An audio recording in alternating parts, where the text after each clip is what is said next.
এই সেই তথাকথিত ভ্যাম্পায়ার ব্লাড আতরটি, যেটি কিনা আমি দারাজে অর্ডার করেছিলাম 1 সপ্তাহ আগে। তো পিক আপ পয়েন্ট থেকে আমি এই জিনিসটা হাতে পেয়েছি। তো এটা ব্যবহার করে আমার অনুভূতিটা জাস্ট কী বলবো, আমার খুবই ভালো লাগছে। স্মেলটা জাস্ট অসাধারণ এক কথায়। আপনারা যারা ভ্যাম্পায়ার ব্লাড আতরটা ইউজ করেন তারা অলরেডি জানেন এটার স্মেলটা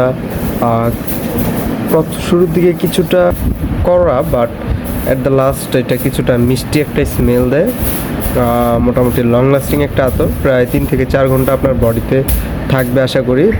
এরপর আপনাকে আবার পুনরায় এটা রিস্ট অথবা নেকে মারতে হবে। সো আতরটা দেখতে কিন্তু খুবই সুন্দর, এটা কালারটা লাল হওয়াতে এটা দেখতে আরও চমৎকার লাগে। আমি 3 মিলির একটি শিশি অর্ডার করেছিলাম। আতরটা ব্যবহার করে আমার বডি থেকে যে স্মেলটা আসতেছে সেটা জাস্ট অসাধারণ, কজ আতরটা খুবই সুন্দর।